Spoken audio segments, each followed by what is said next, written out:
മലപ്പുറത്ത് കേരള ഫിനാൻഷ്യൽ കോർപ്പറേഷനിൽ ഉദ്യോഗസ്ഥരെ സ്വാധീനിച്ച് PV അൻവർ തട്ടിപ്പ് നടത്തിയതായി പരാതി.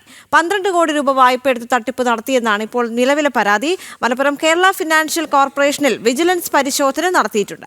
2015 12 കോടി എടുത്ത വായ്പ 22 കോടിയായെന്നും KFCക്ക് ഭീമമായ നഷ്ടം വരുത്തിയെന്നും കണ്ടെത്തൽ പുറത്തേക്ക് വരുന്നു. ശിവദാസ് കർമ്മനം ചേരുന്നുണ്ട്. കൂടുതൽ വിവരങ്ങളുമായി ശിവദാസ്, ഗുരുതരമായ ഒരു പരാതിയാണ് ഇപ്പോൾ ഉയർന്നു വരുന്നത്. കാരണം PV അൻവർ സ്വാധീനം ചെലുത്തി തട്ടിപ്പ് നടത്തിയതായാണ് പരാതി. 12 കോടി രൂപ വായ്പ എടുത്ത് തട്ടിപ്പ് നടത്തിയെന്നാണ് നിലവിലെ പരാതി, അല്ലേ?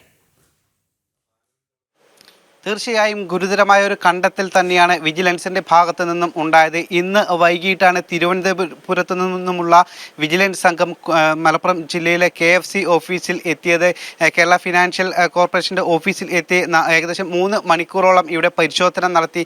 ഈ പരിശോധനയിലാണ് വ്യാപകമായ ക്രമക്കേട് കണ്ടെത്തിയിരിക്കുന്നത്. അതായത് 2015 PV അൻവറും അദ്ദേഹത്തോടൊപ്പമുള്ള ചില ആളുകളും ചേർന്ന് ഈ KFCയിൽ നിന്നും ഏകദേശം 12 കോടിയോളം രൂപ വായ്പ എടുത്തത്. കൃത്യമായി തന്നെ രേഖകളൊന്നും ഇല്ലാതെയാണ് PV അൻവറിന് ഈ രീതിയിലുള്ള ഒരു വായ്പ അനുവദിച്ചത് എന്നാണ് ഇപ്പോൾ വിജിലൻസ് കണ്ടെത്തിയിരിക്കുന്നത്. PV അൻവറും അദ്ദേഹത്തിൻ്റെ കൂട്ടാളിയും അതോടൊപ്പം തന്നെ മറ്റ് ചില വ്യക്തികളുമുണ്ട്. ചില പ്രോജക്റ്റിന് വേണ്ടിയിട്ടാണ് ഇത്തരത്തിലുള്ള ഒരു ഫണ്ട് അവർ തരപ്പെടുത്തിയത്. കൃത്യമായ മതിയായ രേഖകളൊന്നും തന്നെ അവർ നൽകിയിരുന്നില്ല. അതോടൊപ്പം തന്നെ ലോൺ അനുവദിക്കുന്നതിൽ മാനദണ്ഡങ്ങൾ ലംഘിച്ചു, മതിയായ രേഖകൾ ഇല്ലാതെ പണം കടമായി നൽകി, തിരിച്ചടയ്ക്കാനുള്ള കെൽപ്പ് ഉണ്ടോ എന്ന് പരിശോധിച്ചിട്ടില്ല തുടങ്ങിയവയാണ് പ്രധാനമായും പ്രാഥമികമായി വിജിലൻസിന്റെ കണ്ടെത്തലിൽ ഉള്ളത്.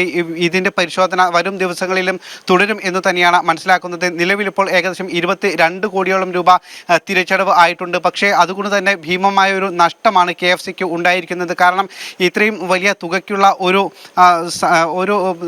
കാര്യങ്ങളും രേഖകളോ ഒന്നും തന്നെ ഈ KFC വാങ്ങി വെച്ചിട്ടില്ല. അതുകൊണ്ട് തന്നെ വലിയ രീതിയിലുള്ള ഒരു നഷ്ടമാണ് ഇതുവഴി KFCക്ക് ഉണ്ടായിരിക്കുന്നത് എന്നുള്ളതാണ് ഏറ്റവും പ്രധാനമായ വിജിലൻസിന്റെ ഒരു കണ്ടെത്തൽ. എന്തായാലും വരും ദിവസങ്ങളിലും ഇതിന്റെ തുടർ നടപടികളും ഉണ്ടാകും എന്ന് തന്നെയാണ് നമുക്ക് മനസ്സിലാക്കാൻ കഴിയുന്നത്. ദേവിക.